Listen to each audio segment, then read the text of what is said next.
Hello everyone, welcome to knowledge plus. इस video में हम इन्वायरमेंट एंड इकोलॉजी को रिवाइज करने जा रहे हैं। आज का हमारा टॉपिक है रिवीजन का बायोडाइवर्सिटी। तो आइए शुरू करते हैं आज का video. Biodiversity is the variety and difference among living organism, terrestrial, marine and other aquatic ecosystem and ecological complexes associated with them. Biodiversity क्या है? तो वेराइटी एंड डिफरेंस है ना, विविधता, जैव विविधता बोलते हैं डाइवर्सिटी को। तो it is the variety and difference among living organism of terrestrial, marine and other aquatic ecosystem. तो टेरेस्ट्रियल, मैराइन यानी टेरेस्ट्रियल ज़मीन पर रहने वाले, मैराइन यानी पानी में, और अदर एक्वेटिक इकोसिस्टम के बीच में क्या डिफरेंस है, क्या वेराइटी है, उसको हम लोग, और इकोलॉजिकल कॉम्प्लेक्सेज जो है, ठीक है, उसको हम लोग बायोडाइवर्सिटी बोलते हैं। इसमें क्या क्या आता है? तो genetic diversity within and between species and of ecosystem. Biodiversity usually encompasses diversity of 3 level. Biodiversity में जनरली 3 तरह का डाइवर्सिटी होता है। क्या क्या? जेनेटिक डाइवर्सिटी, स्पेसीज डाइवर्सिटी और इकोसिस्टम डाइवर्सिटी। तो आइए शुरू करते हैं तीनों को बारी बारी से। जेनेटिक डाइवर्सिटी क्या होता है? तो refers to the variation of genetic characteristics contain in all of the individual plant. तो जितने भी इंडिविजुअल प्लांट हैं, एनिमल है या माइक्रो ऑर्गेनिज्म है, मतलब कि एक एक माइक्रो ऑर्गेनिज्म, एक एक जानवर, एक एक जो है प्लांट, एक एक पेड़ पौधा, उसके अंदर डिफरेंट कैरेक्टरिस्टिक्स का जीन होता है। इसी को हम लोग जेनेटिक बायोडाइवर्सिटी बोलते हैं। ठीक है, तो मतलब एक ही तरह के स्पेसीज के बीच के अंदर का डाइवर्सिटी होता है। Refer to variation of genetic characteristics, ठीक है, contain in all of the individual plant, animal and micro organism.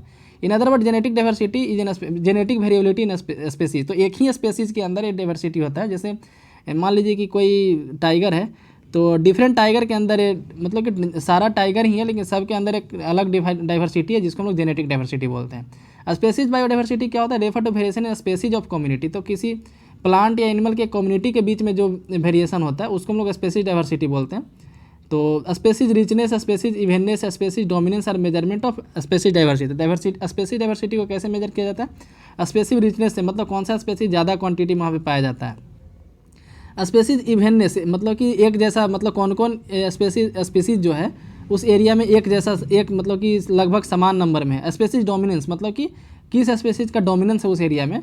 तो इस तरीके से मेजर किया जाता है स्पेसिफिक बायोडाइवर्सिटी को। इकोसिस्टम बायोडाइवर्सिटी क्या है? Refer to broad difference between ecosystem type. तो इकोसिस्टम के टाइप में डिफरेंस का जो हम लोग इकोसिस्टम डाइवर्सिटी बोलते हैं। Diversity of habitat and ecological process occurring within ecosystem type. तो जैसे इकोसिस्टम टाइप वाले में क्या हो गया कि जैसे टुंड्रा हो गया, ट्रॉपिकल हो गया, सब ट्रॉपिकल हो गया। तो इस तरीके का जो डाइवर्सिटी होता है उसको हम लोग इकोसिस्टम बायोडाइवर्सिटी बोलते हैं। The humid tropics of greatest biodiversity. तो ह्यूमिड ट्रॉपिक्स होते हैं, मतलब ट्रॉपिकल एरिया जो होते हैं वहाँ पे ज़्यादा बायोडाइवर्सिटी होता है।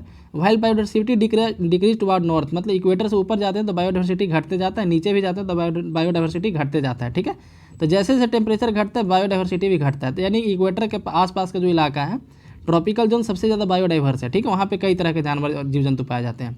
Less humidity is associated with decreasing species density. Less humidity का मतलब क्या होता है? Decreasing species density. ठीक है, स्पेसीज डेंसिटी का कम होना, डिक्रीज होना।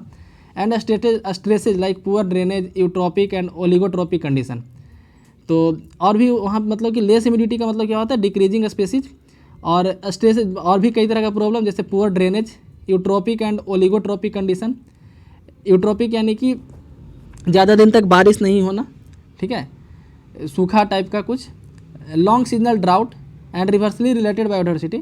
लिविंग प्लांट इंडेक्स, यहाँ पे कहता है लिविंग प्लांट इंडेक्स LPI एक इंडिकेटर है state of global biological diversity. क्या है? तो मतलब कि ग्लोबल बायोलॉजिकल डाइवर्सिटी को बताने का एक इंडेक्स है जिसको बोलते हैं लिविंग प्लांट इंडेक्स। तो याद रखिएगा। Area which are rich in biodiversity and contain some endemic plant and animal which are severely threatened by human activities known as biodiversity hotspot. तो बायोडाइवर्सिटी हॉटस्पॉट क्या होता है? एक ऐसा एरिया, ठीक है, जो बायोडाइवर्सिटी में रीच है, लेकिन ह्यूमन के कारण जो है वहाँ जो बायोडाइवर्सिटी में रीच है वहाँ पे कई जानवर इंडेमिक हैं। इंडेमिक कहना होता है कि वो जानवर वहीं पे पाए जाते हैं। ठीक है, बहुत सारे प्लांट और एनिमल जो वहाँ के इंडेमिक है, मतलब सिर्फ और सिर्फ वहीं पाए जाते हैं, लेकिन उनको आदमी के खतरा है, आदमी ह्यूमन एक्टिविटीज़ के कारण खतरा है, तो उसको हम लोग बायोडाइवर्सिटी हॉटस्पॉट बोलते हैं। तो बायोडाइवर्सिटी हॉटस्पॉट क्या है? तो दुनिया मात्र 35 ही बायोडाइवर्सिटी हॉटस्पॉट है, और इंडिया में 4 बायोडाइवर्सिटी हॉटस्पॉट है। तो एरिया जो है रिच बायोडाइवर्सिटी में रिच है, जिसमें कुछ एंडेमिक प्लांट और एनिमल पाया जाता है, और उसको लगातार आदमी से खतरा ह्यूमन एक्टिविटी से, उसको हम लोग बायोडाइवर्सिटी हॉटस्पॉट बोलते हैं। These area support rich biodiversity due to geological formation. ये सब एरिया जो है रिच बायोडाइवर्सिटी होते हैं क्योंकि यहाँ का जियोलॉजिकल फॉर्मेशन ही कुछ ऐसा है, वहाँ का एंडेमिक फ्लोरा एंड फौना जो है जो कई सालों से वहाँ पे एग्जिस्ट करता है। India is one of the mega biodiversity centre in world. India जो है दुनिया का मेगा बायोडाइवर्सिटी सेंटर है।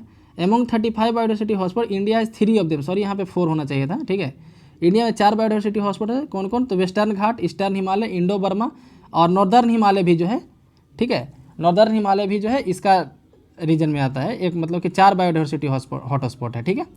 India is part two 17 member body of like minded mega diversity communities. तो एक 17 मेंबर का एक बॉडी है जिसका नाम क्या है? तो like minded mega diverse countries, ठीक है, like minded mega diverse countries 2002 में बनाया गया था। India account for 7 to 8% of recorded species of the world. तो दुनिया में जितने भी स्पीसीज पाए जाते हैं, जितने भी तरह के जीव जंतु पाए जाते हैं, उसका 7 से 8% जीव जंतु इंडिया में पाए जाते हैं, ठीक है। Biodiversity hotspot are decided on the basis of species diversity. तो बायोडाइवर्सिटी हॉटस्पॉट कैसे डिसाइड किया जाता है? तो वहाँ के स्पेसीज डाइवर्सिटी के कारण, ठीक है। Exclusiveness of the ecosystem, exclusive मतलब कि कोई जानवर खास वहीं पाया जाता है, जैसे पहले बताएं। एंड डिग्री ऑफ थ्रेट, कितना थ्रेट है उसको, वहाँ पे जो पाया जाता है एनिमल, उसको कितना थ्रेट है, इसके आधार पे भी डिसाइड किया जाता है। Biodiversity hotspot are predominant in tropical region. Biodiversity hotspot जो अधिकांशतः जो है ये ट्रॉपिकल रीजन में पाए जाते हैं, ठीक है। जीन पूल क्या है? तो gene pool is defined as the stock of genes. तो इसमें जीन को स्टॉक करके रखा जाता है, जो जीन होता है किसी भी जीव जंतु का, उसको स्टॉक करके रखा जाता है। Found in an interbreeding population and gene pool centre contain refers to areas on the earth where gene pool is maximum diverse and most of the crop plants and domestic animals are evolve. तो और normally gene pool किसको कहा जाता है? Gene pool centre किसको कहा जाता है? तो अर्थ पे ऐसा एरिया, ठीक है, जिसका जीन पूल मैक्सिमम है, ज़्यादा डाइवर्स है, ठीक है, जहाँ पे कई क्रॉप प्लांट और डोमेस्टिक एनिमल का इवोल्यूशन हुआ है इंटरक्रॉपिंग के कारण, ठीक है।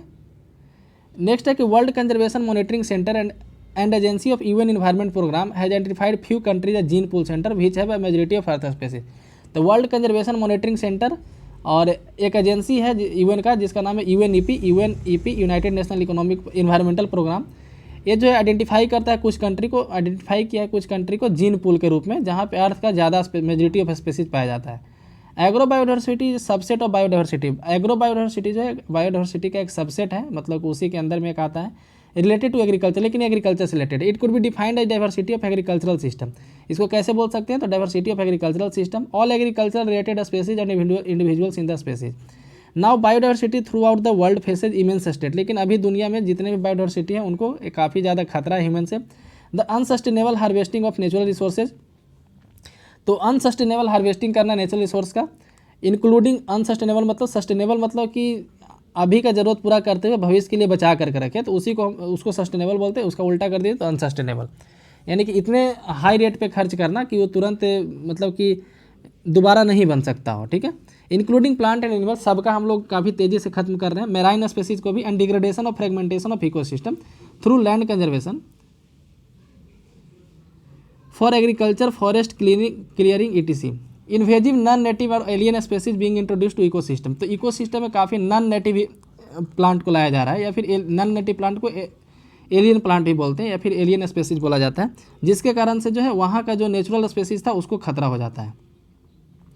Currently population growth and pattern of consumption which led to increase demand for ecosystem service and energy are most important drivers affecting biodiversity. तो अभी डाइवर्सिटी को किस किसी से खतरा है? तो population growing, pattern of consumption, ठीक है, जिसके कारण काफ़ी ज़्यादा डिमांड है इकोसिस्टम में, एनर्जी का डिमांड है, सर्विस का डिमांड है, ये सब जो है बायोडाइवर्सिटी के लिए खतरा है। Global human population is predicted to reach 8 billion by 2025। 2025 में ग्लोबल पॉपुलेशन जो 8 बिलियन पहुंच जाएगा। Which require greater access to food and water, जिसको ज़्यादा पानी और भोजन का जरूरत होगा। Leading to unavoidable increase in stress on natural resource as well as biodiversity. तो क्या होगा? उसके कारण से नेचुरल रिसोर्स पे और बायोडाइवर्सिटी पे काफ़ी ज़्यादा स्ट्रेस होगा। Exploration of hydrocarbon, pipeline construction, uranium and coal mining, hydro electric dam construction, harvesting for fuel wood and increasingly biofuel plantation can all lead to significant diversity loss both on land and sea. तो क्या क्या कह रहा है कि hydrocarbon का explore करना, pipeline construct करना, यूरेनियम और कोल का माइनिंग करना, हाइड्रो इलेक्ट्रिक बनाने के लिए डैम बनाना, हार्वेस्टिंग करना फ्यूल वुड का, बायोफ्यूल बनाना, ये सब जो है इस कारण से क्या होता है? लैंड और सी दोनों को नुकसान पहुंच रहा है। ग्लोबलाइजेशन के कारण भी काफ़ी ज़्यादा नुकसान हुआ है। ग्लोबलाइजेशन ऑल्सो ब्राउट इन अनवांटेड इकोसिस्टम इम्बैलेंस। ग्लोबलाइजेशन जो है, ग्लोबलाइजेशन भी अनवांटेड इकोसिस्टम बैलेंस लाया है, मतलब कि इकोसिस्टम में काफ़ी ज़्यादा इम्बैलेंस लाया है। Global market demand for high value commodities such as soybean, coffee, cotton, oil palm, horticulture crop and biofuels resulted in sustainable habitat conservation and ecosystem degradation, ठीक है। तो ग्लोबलाइजेशन के कारण जो बहुत सारे ऑब्जेक्ट का जो डिमांड बढ़ा है वर्ल्ड वाइड, जिस कारण से काफ़ी तेज़ी से वो सब का खेती हो जाने लगा, जिसके कारण से इकोसिस्टम का डिग्रेडेशन हुआ। बायोडाइवर्सिटी को कंजर्व करने का 2 अप्रोच होता है, इन सिटू और एक्स सिटू। इन सिटू क्या होता है? तो उसको उसी के जगह, मतलब कि जैसे कोई टाइगर है, उसको नेशनल पार्क में कंजर्व किया गया तो इन सिटू कहलाएगा। ठीक है, कोई टाइगर है उसको नेशनल पार्क या फिर वाइल्ड लाइफ सेंचुरी में उसको कंजर्व किया गया तो उसको इन सिटू कहलाएगा, मतलब उसका जो नेचुरल हैबिटेट था उसी जगह में रख दिया गया। ठीक है, और यदि उसको जू में रख दिया गया टाइगर को तो एक्स सिटू कहलाएगा। टाइगर तो वहाँ भी कंजर्व है लेकिन अपने नेचुरल हैबिटेट में नहीं है, तो इन सिटू और एक्स सिटू में अंतर यही होता है। इन सिटू का मतलब क्या होता है, where biodiversity is conserved at their own habitat. ठीक है, जैसे नेशनल पार्क, सेंचुरी या फिर बायोस्फीयर रिजर्व। एक्स सिटू क्या होता है, जहाँ पे कंजर्व किया जाता है लेकिन आउटसाइड देयर नेचुरल हैबिटेट, जैसे बोटेनिकल पार्क, जू, एक्वेरियम, ये सब। रामसर कन्वेंशन क्या है, तो रामसर एक सिटी का नाम है ईरान में। रामसर कहाँ है, ईरान में है। ठीक है, एक पोर्ट सिटी है, आई थिंक एक कैस्पियन सी के किनारे है, हम कंफर्म नहीं है, आप चेक कर लीजिएगा। ठीक है, रामसर जो है कैस्पियन सी के किनारे ईरान में है, ईरान में है, हम कंफर्म है। ठीक है, ईरान में है और वहाँ पे एक कन्वेंशन हुआ था तो उसी को बोलते हैं रामसर कन्वेंशन। एक इंटर गवर्नमेंटल ट्रीटी है जिसके तहत क्या है, provide framework for national action, international cooperation for conservation of wetland. तो रामसर जो कन्वेंशन है फेमस है किस लिए, तो कंजर्वेशन ऑफ वेटलैंड के लिए। वेटलैंड क्या होता है, तो दलदल भूमि। ठीक है, तो वेटलैंड के कंजर्वेशन के लिए, जो मतलब वेटलैंड कहते हैं जो साल के लगभग 7-8 महीना पानी में डूबा रहता है, ऐसा जगह है। ठीक है, तो रामसर कन्वेंशन के तहत वेटलैंड को कंजर्व करने के लिए एक ट्रीटी साइन किया गया था। ईरान का सिटी है रामसर 1971 को, और याद रखिएगा 2 फरवरी को साइन किया गया था। तो 2 फरवरी को इंटरनेशनल वेटलैंड डे भी मनाया जाता है। 2 फरवरी को इंटरनेशनल वेटलैंड डे मनाया जाता है क्योंकि उसी दिन रामसर कन्वेंशन साइन हुआ था। इंडिया में रामसर साइट का संख्या 38 है। हाल ही में 10 को जोड़ा गया है, पहले से 28 था। ठीक है, सबसे पहला जो रामसर साइट था वो चिल्का झील था, चिल्का लेक। सबसे पहला जो साइट था चिल्का लेक था। 28th साइट जो था वो सुंदरबन था, सुंदरबन डेल्टा वाला जो इलाका है। इसके बाद फिर 28 के बाद 10 जगह को और जोड़ दिया गया, तो अभी टोटल 38 रामसर साइट हो गए इंडिया में। ठीक है, इसी के अंदर एक आता है मॉन्ट्रियॉक्स प्रोटोकॉल। ठीक है, रामसर साइट के अंदर ही एक आता है मॉन्ट्रियॉक्स प्रोटोकॉल। उसमें क्या है कि जो काफ़ी ज़्यादा डिग्रेडेशन हो गया है, तो अभी इंडिया का 2 साइट उसमें है। ठीक है, दोनों साइट का कमेंट सेक्शन में गूगल से सर्च कीजिए। ठीक है, कुछ आप लोग भी मेहनत कीजिए, गूगल से सर्च करके कमेंट सेक्शन में बताइए कि मॉन्ट्रियॉक्स रिकॉर्ड के साथ या मॉन्ट्रियॉक्स प्रोटोकॉल में कौन कौन रामसर साइट आता है। एक उसमें चिल्का झील था मॉन्ट्रियॉक्स प्रोटोकॉल में, जिसको अब निकाल दिया गया क्योंकि चिल्का झील का, जैसे देखिए रामसर साइट है तो मॉन्ट्रियॉक्स प्रोटोकॉल में उसको शामिल किया जाता है जो काफ़ी ज़्यादा डिग्रेड हो जाता है, जो काफ़ी ज़्यादा जिस पे इंक्रोचमेंट हो गया, मतलब काफ़ी ज़्यादा बर्बादी जिस वेटलैंड को हुआ है। तो इंडिया की तरफ से अभी 2 हैं, पहले 3 थे। एक चिल्का लेक को हटा दिया गया, क्यों, क्योंकि इसमें काफ़ी इंप्रूवमेंट हुआ। तो चिल्का लेक अभी रामसर साइट में है लेकिन मॉन्ट्रियॉक्स प्रोटोकॉल से हटा दिया गया। ठीक है, इसके अलावा दो कौन है, एक राजस्थान में है, एक मणिपुर में, दोनों का नाम आप बताइए। ठीक है, साइट्स के बारे में पढ़ते हैं। CITES ये क्या है, इसका स्थापना 1975 में हुआ था। इसका काम क्या है, the brought in significant step to protect endangered flora and fauna. तो इंडेंजर्ड फ्लोरा और फौना को कंजर्व करता है by regulating trade in living specimens. तो ट्रेड को, मतलब कि फ्लोरा एंड फौना का इलीगल ट्रेड ना हो, इसके लिए साइट्स बनाया गया था। ठीक है, UN conference on environment and development 1992 Rio de Janeiro. Brazil was a landmark conference in environment conservation history where convention of CBD was sign. तो यहाँ इसी में जो है यहाँ पे बताया गया कि एक अर्थ समिट हुआ था 1992 में, जो रियो डी जेनेरो में जो समिट हुआ था, इसको अर्थ समिट के नाम से भी जाना जाता है।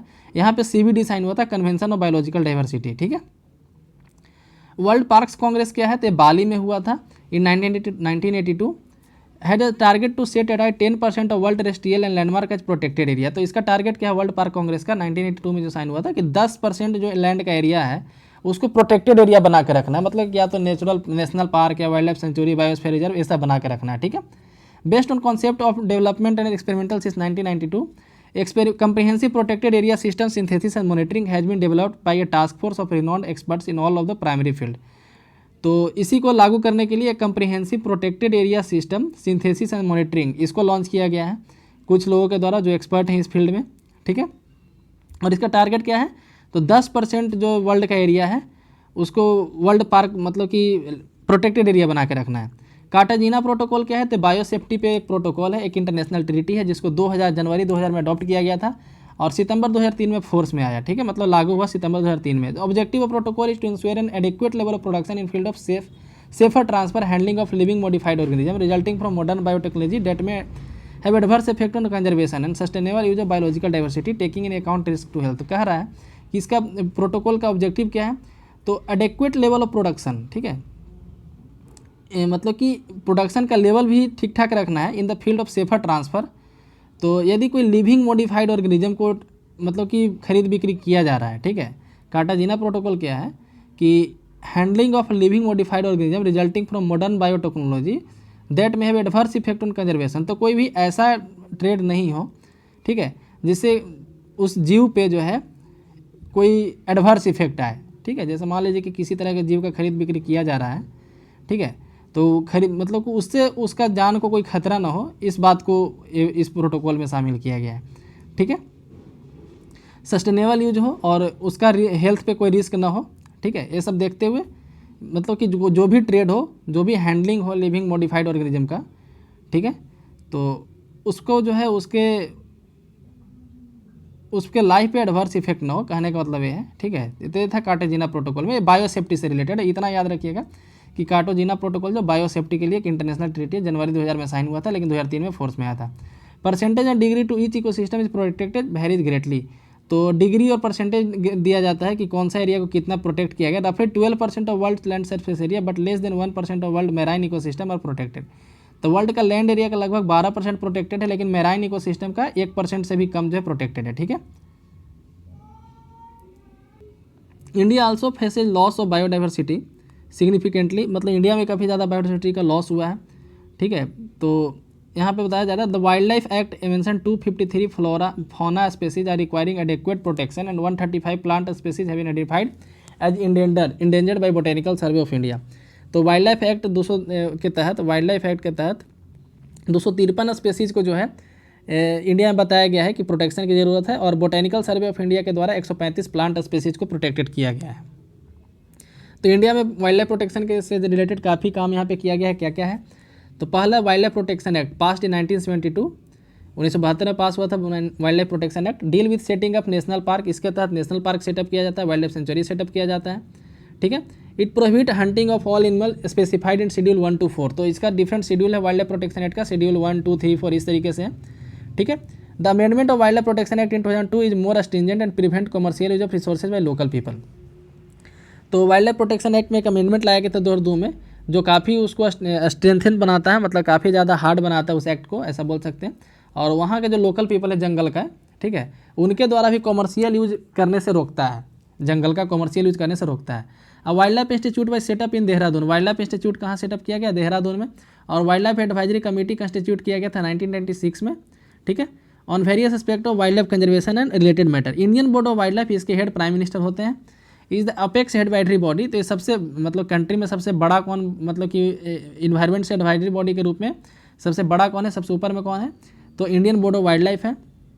Overseeing and guiding the implementation of various scheme for wild life conservation, जो वाइल्ड लाइफ कंजर्वेशन से रिलेटेड डिफरेंट स्कीम को ओवरसी करता है, इंप्लीमेंट कराता है। In February 1988 India ratified the convention on biological diversity. तो 1992 में जो साइन हुआ था फर्स्ट अर्थ समिट में, उसको 1998 में इंडिया में रेटिफाई किया गया। रेटिफाई मतलब संसद में उसके लिए एक स्पेशल बिल लाया गया। Conference of parties 11 on biodiversity was recently held in Hyderabad. National policy and action strategy on biodiversity was drawn up and release इन 2000। तो 2000 में एक रिलीज किया गया था एक पॉलिसी रिलीज किया गया था, जिसका नाम था national policy and action strategy on biodiversity. National biodiversity authority NBA, उसको सेटअप किया था 2003 में, जो इंडियन बायोलॉजिकल डाइवर्सिटी एक्ट 2002 के तहत सेटअप किया गया था, उसको इम्प्लीमेंट कराने के लिए। एक ऑटोनॉमस बॉडी है जो एक रेगुलेटरी और एडवाइजरी फंक्शन करता है गवर्नमेंट ऑफ इंडिया के on issues of conservation, sustainable use of biological resource and equitable benefit sharing, ठीक है। तो कंजर्वेशन के इशू पे या फिर sustainable use of biological resource के इशू पे जो नेशनल बायोडाइवर्सिटी अथॉरिटी है वो सेटअप किया 2003 में, एक रेगुलेटरी और एडवाइजरी बॉडी है। UNESCO world heritage convention is responsible for listing of world heritage site. तो यूनेस्को जो वर्ल्ड हेरिटेज साइट को लिस्ट करता है, जिसमें कल्चरल और नेचुरल साइट दोनों होते हैं, ठीक है। तो इंडिया में 38 है। कैसे है? तो 30 + 7 + 1, ऐसे याद रखिएगा। 30 जो है मैनमेड है या कल्चरल है बोल सकते हैं, 7 नेचुरल है और 1 मिक्स्ड है, ठीक है। तो मिक्स्ड वाले का नाम यदि आप जानते हो तो बताइए। तो इंडिया में 38 है, 38 में 30 जो है मैनमेड है या कल्चरल साइट है, जैसे ताजमहल हो गया, कल्चरल साइट है। रेड फोर्ट कल्चरल साइट है। 7 जो है नेचुरल साइट है, ठीक है, और 1 जो है मिक्स्ड साइट है। तो इस तरीके से है। The wild life department of the ministry of environment and forest is associated with conservation of natural world heritage site. तो नेचुरल वर्ल्ड हेरिटेज साइट जो इंडिया में 7 जगह है, ठीक है, उसको कंजर्व करने के लिए कौन ऑथराइज है इंडिया में? तो वाइल्ड लाइफ डिपार्टमेंट जो है मिनिस्ट्री ऑफ एनवायरनमेंट के तहत वो उसके लिए ऑथराइज है। The project regarding conservation will be undertaken in 4 world heritage site of India. Namely Kaziranga national park, Manas national park, Nanda Devi national park and Keoladeo national park. तो conservation के रिगार्डिंग जो है इंडिया में जो 7 वर्ल्ड हेरिटेज साइट है, जिसमें 4 heritage site में conservation already किया जा चुका है, ठीक है। प्रोजेक्ट टाइगर को स्टार्ट किया गया था 1 अप्रैल 1973 में जिम कॉर्बेट नेशनल पार्क, ये उत्तराखंड में है। इसके पहले हेली नेशनल पार्क इसका नाम था, ठीक है। तो जिम कॉर्बेट नेशनल पार्क 1973 में ही वहाँ पे प्रोजेक्ट टाइगर सेटअप किया गया था as a consequence of concrete international effort to create an awareness and raise fund for the save of tiger. Poaching of elephant tusk has put the species under threat. तो elephant का tusk के कारण जो poaching होता है, शिकार जो होता है, तो खास करके साउथ इंडिया में, इससे जो है एलिफेंट को जान को खतरा है, वो भी एक अंदर थ्रेट आ गया है। तो प्रोजेक्ट एलिफेंट को लॉन्च किया गया था फरवरी 1992 में। प्रोजेक्ट एलिफेंट जो है फरवरी 1992 में लॉन्च किया गया था, ताकि मतलब एलिफेंट का कंजर्व किया जा सके। प्रोजेक्ट वल्चर कब लॉन्च किया गया था? प्रोजेक्ट वल्चर मई 2006 में लॉन्च किया गया था, ठीक है, वल्चर को कंजर्व करने के लिए। इंडिया राइनो विजन 2020 लॉन्च किया गया, एक एम्बिशियस प्रोग्राम है गवर्नमेंट ऑफ असम का in collaboration with world wildlife foundation. तो कौन कौन है? Government of Assam, world wildlife foundation और इंटरनेशनल राइनो फाउंडेशन के द्वारा भी इसको सपोर्ट किया गया है। एक US fish and wildlife service है, उसके द्वारा भी इसको सपोर्ट किया गया है। तो इंडियन राइनो विजन को कौन कौन सपोर्ट करता है? Government of Assam, world wildlife foundation, international rhino foundation, US fish and wildlife service, ठीक है। Its target is to increase population of rhino up to 3000 by the year 2020। तो 2020 तक 3000 तक पॉपुलेशन करना है राइनो का, इसका ये टारगेट है। Global 200 list of eco regions identified world wildlife fund as priorities for conservation. तो दुनिया में 200 लिस्ट को वर्ल्ड वाइल्ड लाइफ फंड के द्वारा कंजर्व करने के लिए एक लिस्ट बनाया गया है। Nature 2000 is an ecological network of protected area in the territory of European Union, ठीक है। नेचर 2000 जो है एक इकोलॉजिकल नेटवर्क है प्रोटेक्टेड एरिया का यूरोपियन यूनियन में। Urban biosphere reserve is an attempt to apply the biosphere reserve concept to urban area by MAB program. MAB मतलब कि मैन एनिमल,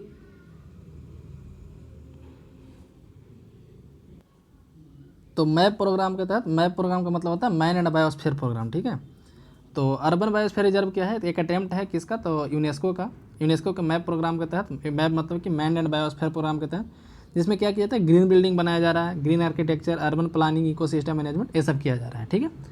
तो हम लोग यहाँ पे बायोडाइवर्सिटी के पढ़े, इसमें आज हम लोग क्या क्या पढ़े एक रिकैप कर लेते हैं। तो सबसे पहले हम लोग यहाँ देखें बायोडाइवर्सिटी के बारे में, कितने तरह का डाइवर्सिटी होता है। Genetic species biodiversity, ecosystem biodiversity, living plant index क्या होता है, किसके द्वारा रिलीज किया जाता है, किस लिए रिलीज किया जाता है। और बायोडाइवर्सिटी हॉटस्पॉट क्या होता है, इंडिया में कौन कौन बायोडाइवर्सिटी हॉटस्पॉट है। उसके बाद जीन पुल क्या होता है, एग्रो बायोडाइवर्सिटी क्या होता है। रामसर साइट के बारे में हम लोग पढ़े, रामसर कन्वेंशन के बारे में, ठीक है। रामसर कन्वेंशन के अंदर ही एक मॉन्ट्रियक्स रिकॉर्ड है, ठीक है। मॉन्ट्रियक्स रिकॉर्ड, उसमें इंडिया की तरफ से 3 साइट पहले था, एक चिल्का था, उसको हटा दिया गया, बाकी का 2 है। एक राजस्थान में केवलादेव नेशनल पार्क और एक लोकटक है मणिपुर में। आई थिंक ये क्वेश्चन पूछे थे, अभी हम बता दिए, ठीक है। तो केवलादेव नेशनल पार्क जो है राजस्थान में है और लोकटक मणिपुर में, ये 2 साइट अभी इसमें है। तो मॉन्ट्रियक्स रिकॉर्ड रामसर कन्वेंशन के अंदर आता है। इसमें क्या है? तो रामसर कन्वेंशन में सारे वेटलैंड को शामिल किया, मतलब ऐसे वेटलैंड को शामिल किया था जिनको खतरा है, लेकिन जो काफ़ी ज़्यादा खतरा जिनको है उनको मॉन्ट्रियक्स रिकॉर्ड में शामिल किया जाता है, ठीक है। तो यानी कि मॉन्ट्रियक्स रिकॉर्ड में शामिल होना कोई बड़ा बात, मतलब कि कोई अच्छा बात नहीं है, कोई पॉजिटिव बात नहीं है। तो पहले चिल्का था, तो चिल्का को मॉन्ट्रियक्स रिकॉर्ड में शामिल किया गया, तो उसके कंजर्वेशन पे जोर दिया गया, तब वो सुधर गया स्थिति, तभी वो रामसर कन्वेंशन के अंदर है, लेकिन मॉन्ट्रियक्स रिकॉर्ड से बाहर आ गया। मॉन्ट्रियक्स में मात्र 2 ही अभी है, कौन कौन है? तो केवलादेव और लोकटक नेशनल पार्क। केवलादेव राजस्थान में और लोकटक जो है मणिपुर में। लोकटक को एक मात्र तैरता हुआ झील बोलते हैं उसको, लोकटक को हम लोग तैरता हुआ झील बोलते हैं। उसके बाद हम लोग इन सिटू और एक्स सिटू के बारे में पढ़े, उसके बाद साइट्स के बारे में पढ़े, वर्ल्ड पार्क कांग्रेस के बारे में पढ़े, कार्टेजिना प्रोटोकॉल के बारे में पढ़े, जिसमें क्या बताया गया था कि इसको 2000 जनवरी 2000 में अडॉप्ट किया गया और सितंबर 2003 में जो है इसको फोर्स में लाया गया। इसके तहत क्या है? तो जैसे हम उस समय बताएं कि यदि खरीद बिक्री किया जा रहा है किसी जानवर का, ठीक है, तो उसके लाइफ को कोई खतरा ना हो, ये देखा जाता है। इसमें एक और चीज़ यहाँ पे क्या देखा जाता है कि खरीद बिक्री करके क्या किया जाता है कि उसका जीन मॉडिफाई किया जाता है। जैसे आजकल जो है जानवर का जीन मॉडिफिकेशन किया जाता है, ठीक है। तो जीन के मॉडिफाई करने से जो है ओरिजिनल वाला जो जानवर है उसको खतरा है। जैसे मान लीजिए कि कोई डॉग है, ठीक है, मतलब कि एग्जांपल के तौर पे उसका जीन मॉडिफाई करके कोई दूसरे तरह का डॉग बनाया गया, तो जो ओरिजिनल वाला डॉग था उसको तो खतरा है ना। तो कार्टेजिना प्रोटोकॉल में यही कहता है कि यदि आप मॉडिफाई करेंगे ना, लिविंग मॉडिफाइड ऑर्गेनिज्म, तो यदि आप मॉडिफाई कर रहे हैं किसी जीव को, तो पुराने वाले जीव के पे कोई लाइफ थ्रेटनिंग ना हो, ठीक है। पुराने वाला जीव भी एग्जिस्ट करे, आप नया वाला बनाइए जितना बना सकते हैं, ठीक है। तो कार्टेजिना प्रोटोकॉल के अंदर यही कि यदि जीन मॉडिफिकेशन होता है या फिर किसी भी लिविंग ऑर्गेनिज्म मॉडिफिकेशन होता है, तो पुराने वाले पे जो है कोई एडवर्स इफेक्ट ना हो, ठीक है, उसका सस्टेनेबल यूज होता रहे, ये इसके तहत है, कार्टेजिना प्रोटोकॉल के तहत। उसके बाद फिर हम लोग पढ़े इसके बारे में वाइल्ड लाइफ प्रोटेक्शन एक्ट 1972 के बारे में पढ़े हम लोग, Indian board of wild life के बारे में पढ़े, नेशनल बायोडाइवर्सिटी अथॉरिटी के बारे में पढ़े, ठीक है, यूनेस्को का वर्ल्ड हेरिटेज कन्वेंशन साइट्स के बारे में पढ़े, 30+7+1 इस तरीके से याद रखिएगा, 30+7+1, 30 नेचुरल साइट है, 30 कल्चरल साइट है, 7 नेचुरल साइट और 1 मिक्स्ड साइट है। मिक्स्ड साइट का नाम बताइएगा, ठीक है, ये हम अभी नहीं बताने वाले हैं। उसके बाद प्रोजेक्ट टाइगर के बारे में पढ़े जो 1973 में आया था, प्रोजेक्ट एलिफेंट 1992 में आया था, प्रोजेक्ट वल्चर 2006 में आया था, राइनो विजन 2020 था जिसके तहत 3000 राइनो लाना था। ये काफ़ी एक बड़ा प्रोग्राम था rhino vision, government of Assam का WWF यानी वर्ल्ड वाइल्ड लाइफ फंड के द्वारा सपोर्ट किया गया था। इसके अलावा international rhino foundation, US fish and wild life services, ये सब भी के द्वारा भी सपोर्ट किया गया था, ठीक है। यूनियन अर्बन बायोस्फीयर रिजर्व के बारे में पढ़े कि एक मैप के अंदर आता है, तो यानी मैन एंड बायोस्फीयर के अंदर आता है। तो ये था आज का ये बायोडाइवर्सिटी पे छोटा सा वीडियो। यदि वीडियो पसंद है तो लाइक करें, चैनल को सब्सक्राइब करें। धन्यवाद।